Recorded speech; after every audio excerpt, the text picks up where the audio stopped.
LOMAC stands for Light Operated Mouse and Keyboard, and it's a revolutionary new keyboard designed for people with physical disabilities who either have no hand function or limited hand function to access a computer. I roto I ngā taurua te kaumātoru ki muri, I hanaia e Mike Watling he kaimahi hiko mō Watakia te LOMAC, he taputapu hānarau. The keyboard itself just plugs into a USB port and it's seen as an alternate keyboard. There's no other software, just plug and play. That's one of the big features for a person going into the workplace. You can take your own keyboard with you, plug in, and it fits in with the work environment, and you don't have to carry any software or load software into your employer's gear. It's designed for people with a high level physical disability, quadriplegics, of which I nearly became one, people with cerebral palsy, muscular dystrophy, multiple sclerosis, so people with long-term physical disabilities. We also believe that it has broader application for people with maybe work-related disabilities like RSI or elderly people with arthritis. Anybody basically has difficulty with a conventional keyboard. It works by shining a laser dot on a target, like I'm doing here, selecting characters and confirming those characters in the centre. The laser is a modulated laser, it's eye safe. The receiver is picking up the modulated signal, so it's not affected by ambient light or anything else. And it's detecting that and turning on that character, but not doing anything until you confirm. So there's no interaction between the computer and keyboard until you confirm.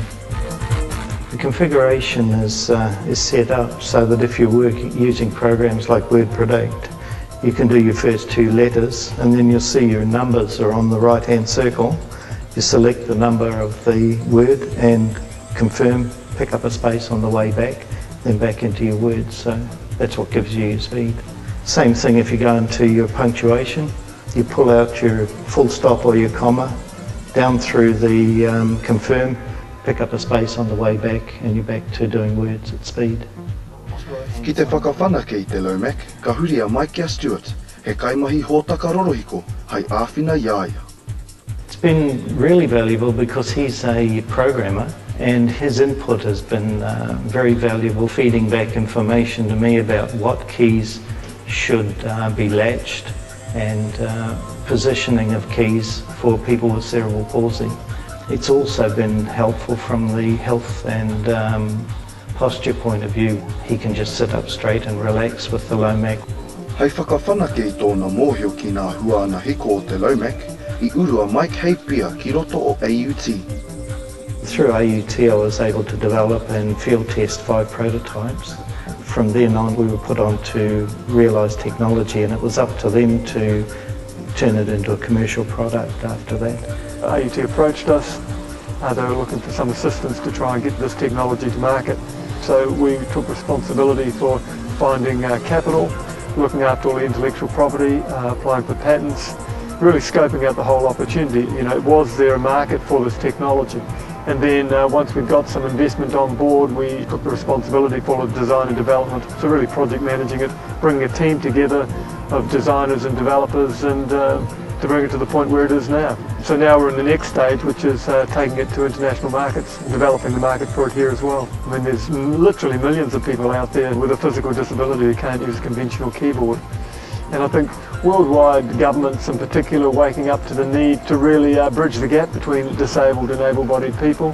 There's really a growing awareness of here's a group of people that want to and could contribute to the economy but also participate. And really in many ways the internet and computers is for a lot of these people, you know, their window to the world, their opportunities. So you know, we really think it's got fantastic potential. Looking to the future for the keyboard, we're looking to use this as a wheelchair controller, as a games controller, Bluetoothing it to remote units like a complete environment controller. And we're also developing alongside this a musical instrument based on the same laser. So for this technology, the future's looking really bright.